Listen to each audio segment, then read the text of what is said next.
The army from the south had already crossed mountains, rivers, and kingdoms before it reached the road between Poitiers and Tours. It had come out of Al-Andalus, the Muslim-ruled lands of Iberia, carrying the momentum of one of the fastest imperial expansions in world history. Within a century of the Prophet Muhammad's death, Arab and Berber armies had crossed North Africa, brought down the Visigothic kingdom in Hispania, pushed beyond the Pyrenees, and established footholds in southern Gaul.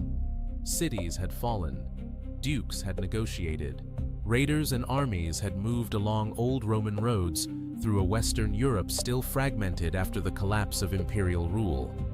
Then, somewhere in the autumn of 732, the advance met Charles Martel. The battle that followed is known by several names: the Battle of Tours, the Battle of Poitiers, and in Arabic memory, Balat al-Shuhada, the road or pavement of the martyrs. Its precise location remains debated, somewhere between Poitiers and Tours in western Francia. The numbers are uncertain. The surviving sources are limited, partisan, and written through religious and political perspectives. Later generations turned the battle into a symbol far larger than the evidence can easily carry. But the central fact remains. A force from Umayyad al-Andalus moved deep into Frankish territory. Charles Martel gathered an army and blocked it.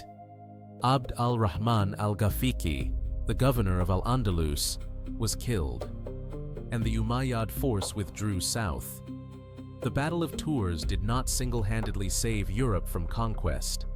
That phrase is too simple. The Umayyad Caliphate was already stretched across vast distances. Its frontier in Gaul was only one theater among many.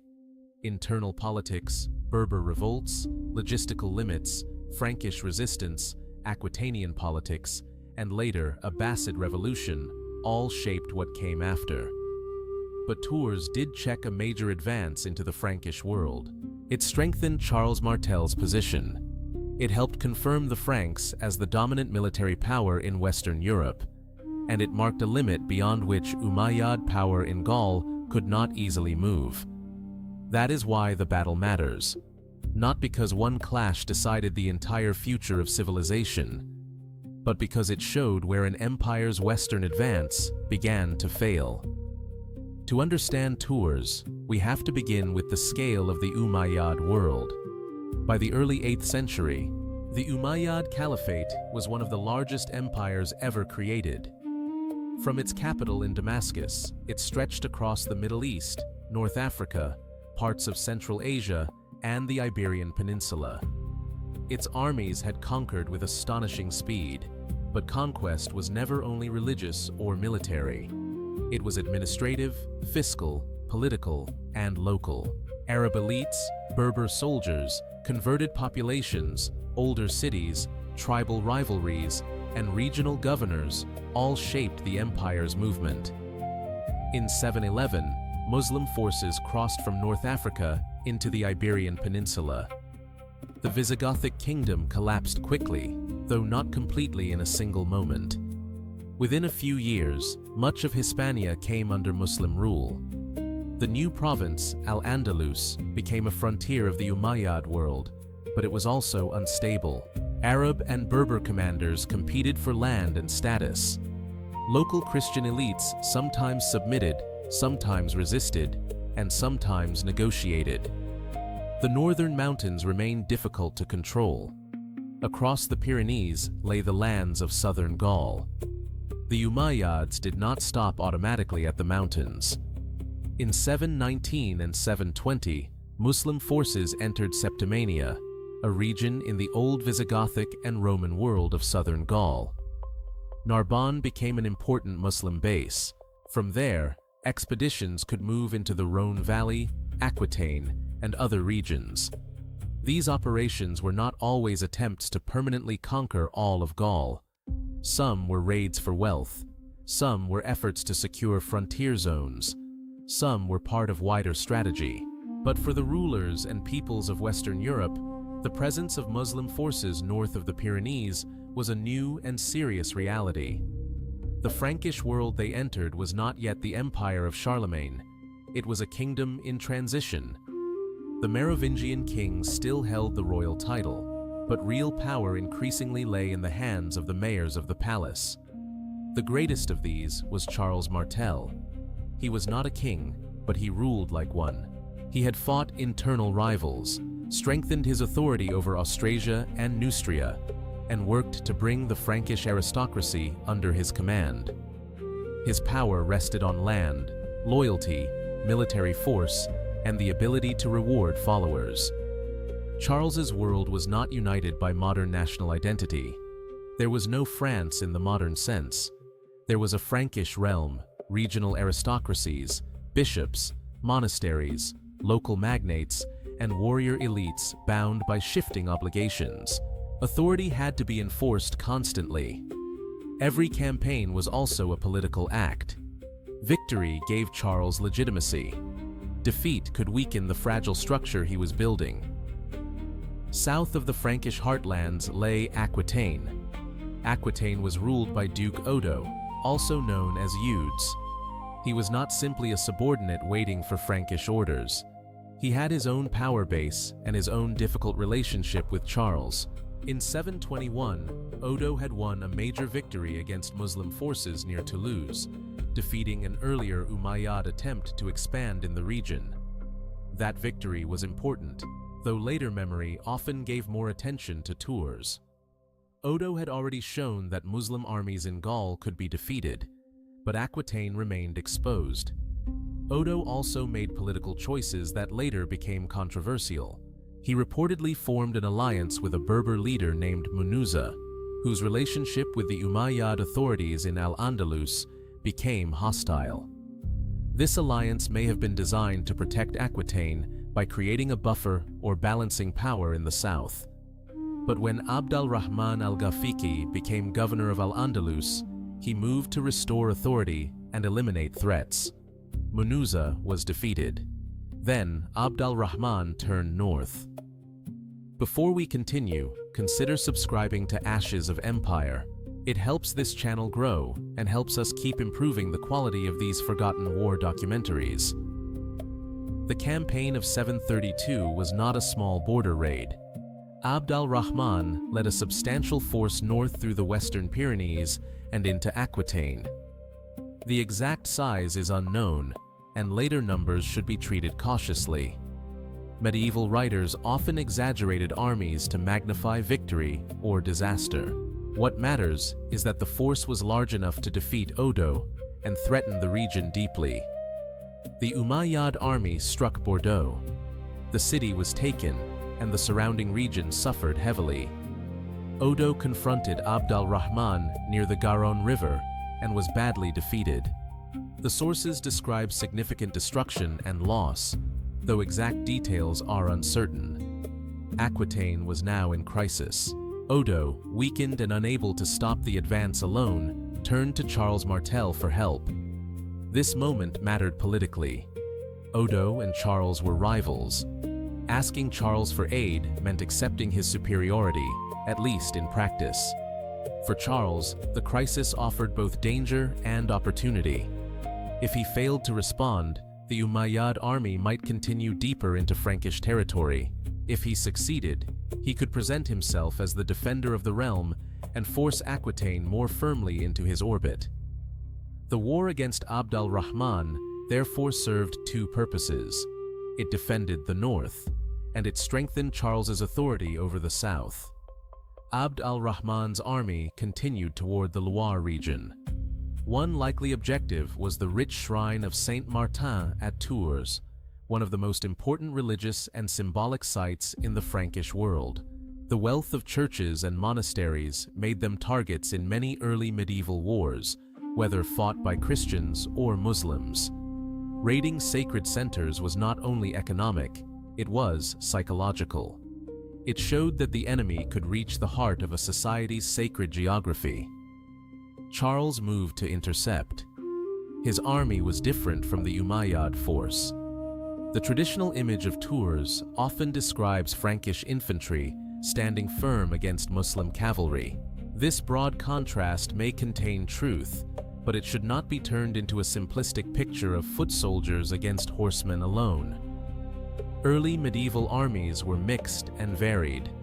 The Franks had mounted elites, infantry, retainers, and regional contingents. The Umayyad force likely included Arab and Berber cavalry, perhaps infantry, and troops hardened by campaigning across Iberia and Gaul. Still, one tactical difference is important. Charles chose his ground carefully.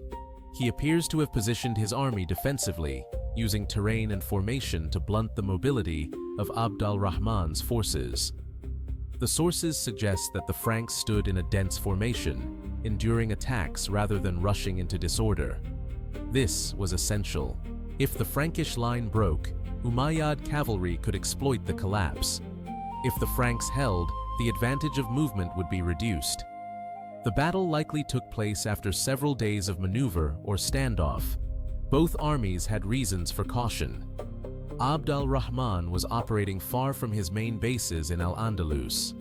His army had accumulated plunder, which could slow movement and complicate discipline. Charles was facing an enemy with a reputation for speed and success. A reckless attack might open his line to destruction. The autumn air would have been cold compared with the southern lands from which many of Abd al-Rahman's men had come. The terrain between Tours and Poitiers was not the open desert or steppe, but wooded, uneven, and shaped by roads, settlements, and river systems. Charles understood that the battlefield had to deny the enemy an easy breakthrough. When the fighting began, the Franks held their formation. Later accounts emphasize their solidity. They stood like a wall, or like ice, depending on the chronicler's imagery. Such descriptions may be literary, but they point to the central tactical fact. Charles's men did not collapse under attack.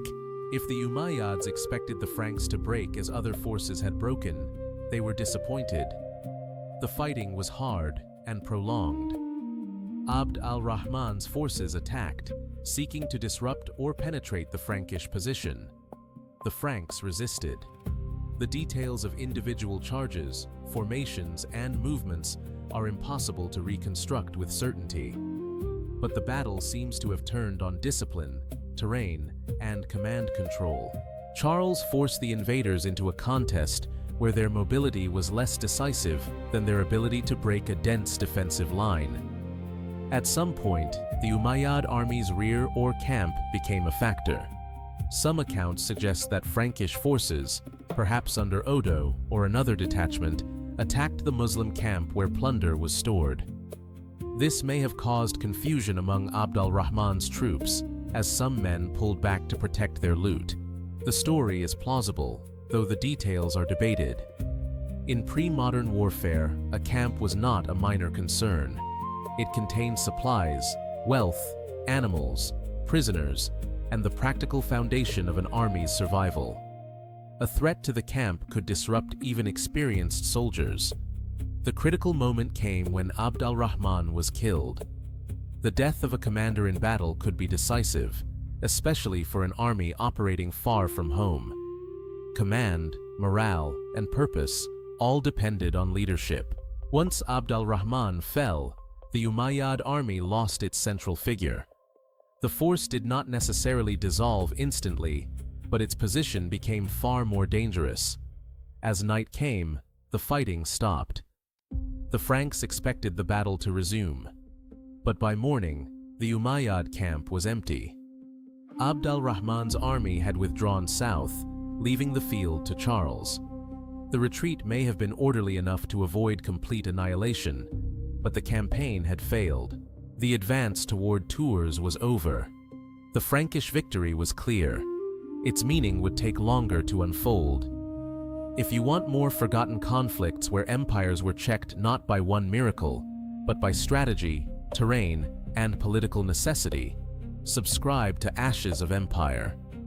The edge of an empire is often found where its momentum finally meets resistance. The immediate consequence of Tours was the strengthening of Charles Martel. He had defeated a major external enemy. He had saved, or at least protected, the heartlands north of Aquitaine, from further advance. He had forced Duke Odo into dependence. In the years that followed, Charles expanded his authority in southern Gaul, bringing Aquitaine and Provence more directly under Frankish pressure. The battle became part of the foundation of Carolingian power. This may be the most historically secure consequence of Tours. It confirmed the Franks as the dominant military force in Western Europe. Charles did not become king, but his family's path to kingship became clearer. His son, Pepin the Short, would eventually depose the last Merovingian king and become king of the Franks. His grandson, Charlemagne, would build the Carolingian Empire and be crowned emperor in Rome in 800. Tours did not create that future by itself, but it helped strengthen the military and political prestige of the family that would make it possible. The battle also marked a limit to Umayyad expansion in Gaul. Muslim forces remained in parts of southern Gaul for some time, especially around Narbonne, which did not fall to the Franks until 759. Raids and conflict continued. The frontier did not disappear overnight, but after Tours, there was no successful Umayyad advance deep into the Frankish north comparable to the campaign of Abd al-Rahman. The energy of Al-Andalus and the wider Umayyad world was drawn into other problems. This is where caution is necessary. Tours has often been described as the battle that saved Christian Europe from Islam. That interpretation became especially famous in older European historiography. It is dramatic, but it compresses too much history into one moment. The Umayyad Caliphate faced major structural challenges. Its empire stretched from Iberia to Central Asia. Governing such distances was difficult. In North Africa and Al-Andalus, tensions between Arab elites and Berber troops would explode into revolt. In 750, the Umayyad dynasty itself was overthrown in the east by the Abbasid Revolution, though an Umayyad survivor would later establish an emirate in Córdoba. These developments mattered enormously.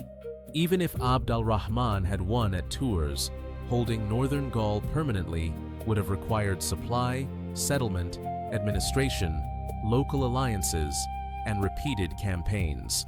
A victory might have opened the way to further raids or temporary control, but conquest of all Western Europe was not automatic. Geography, politics, and logistics were powerful limits. So the battle should not be exaggerated into a simple civilizational rescue, but it should not be dismissed either. For the people of the Frankish and Aquitanian worlds, this was a real crisis. An army from Al-Andalus had moved deep into Gaul, defeated Odo, taken Bordeaux, and threatened the Loire region. Charles's victory ended that campaign and changed the balance of power. It showed that the Franks could stop the Umayyad advance in the field. It made further deep incursions less likely.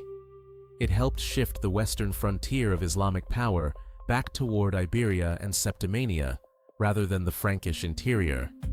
That is enough to make Tours decisive, not as mythology, as strategy. The battle also shaped memory on both sides.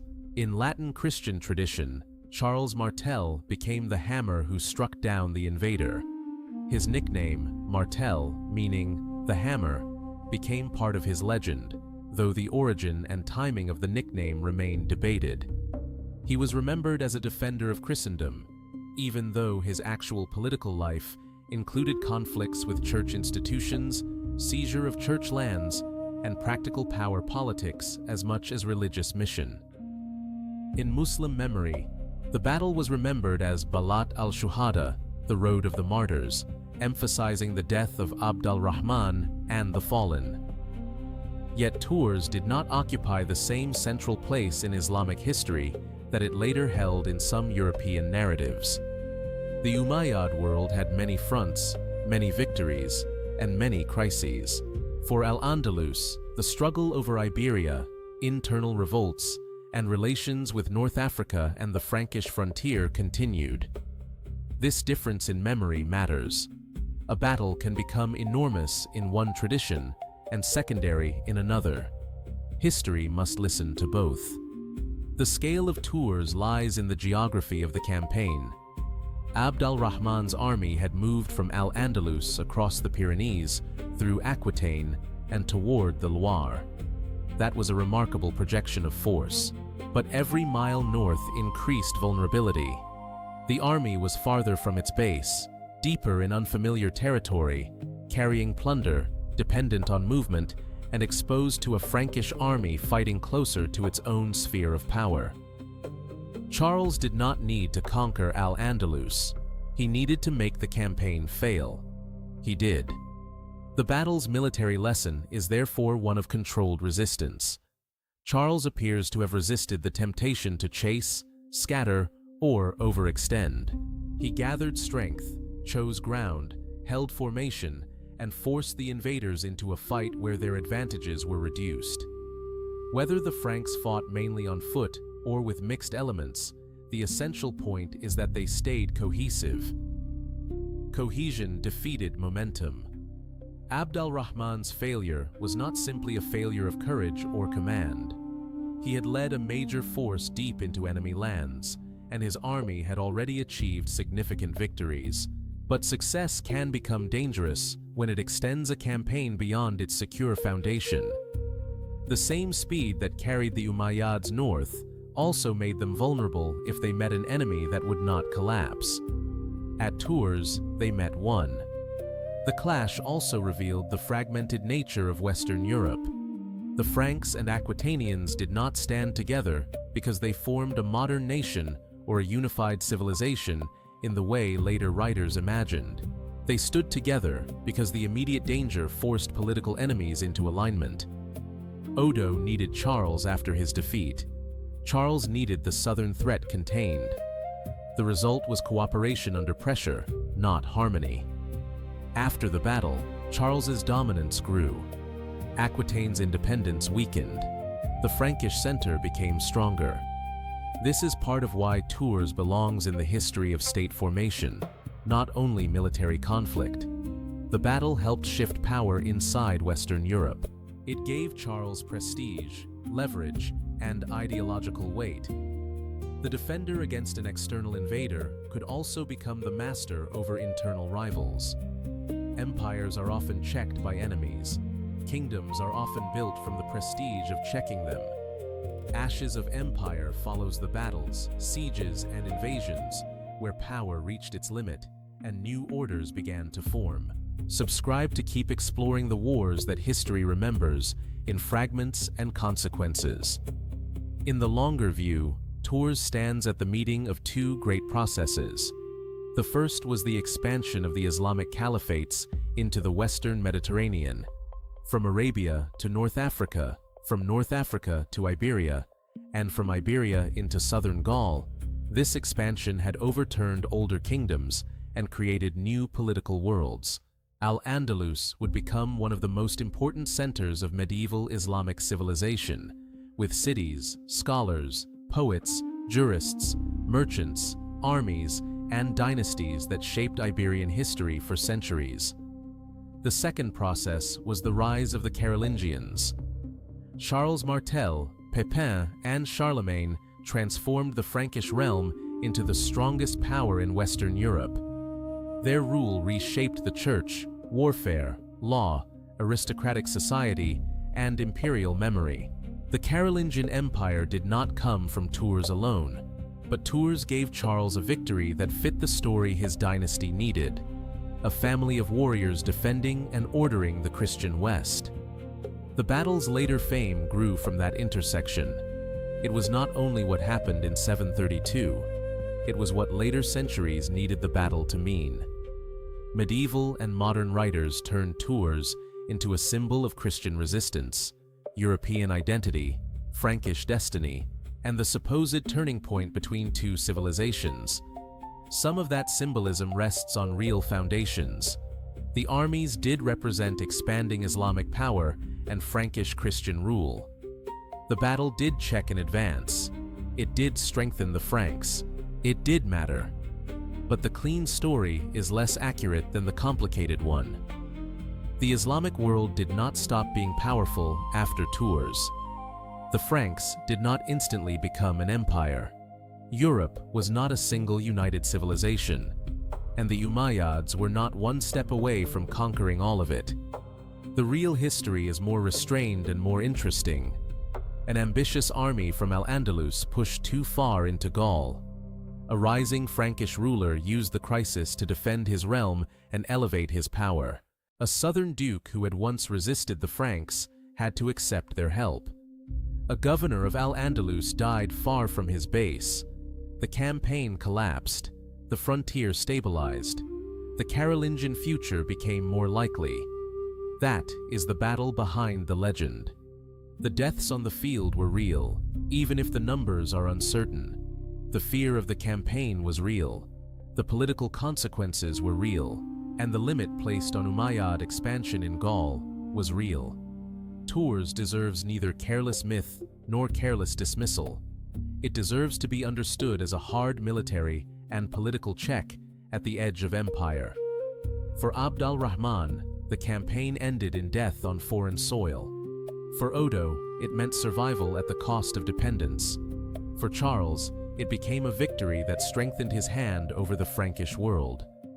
For the Umayyad presence in Gaul, it marked the failure of deep northern expansion. For Western Europe, it helped confirm that the power rising from the Frankish heartlands would shape the centuries ahead. The battlefield itself remains partly hidden by time. We do not know every movement, every charge, every casualty, or every decision. The sources give us fragments: a great army, a Frankish stand, the death of Abd al-Rahman, a withdrawal, a victory that later memory would magnify. Between those fragments lies the uncertainty that belongs to much early medieval history. But uncertainty does not erase consequence. Some battles survive not because we know every detail, but because the direction of history after them becomes clearer. After Tours, the Umayyad advance into northern Gaul did not continue. After Tours, Charles Martel stood stronger. After Tours, the Frankish realm moved closer to the age of the Carolingians. And after Tours, the road between Poitiers and Tours became part of the long frontier between two expanding worlds. The battle did not close that frontier forever. War, trade, diplomacy, raids, alliances, and cultural exchange continued across the Mediterranean and the Pyrenees. Al-Andalus remained powerful and brilliant. The Franks remained divided and violent. The future was not decided in one clean stroke, but a line had been tested, and it held. That is why the Battle of Tours endures, not as the simple story of one civilization saving another, but as the moment when an imperial advance from Al-Andalus reached deep into Gaul and found a Frankish ruler ready to stand still long enough for momentum to break against him.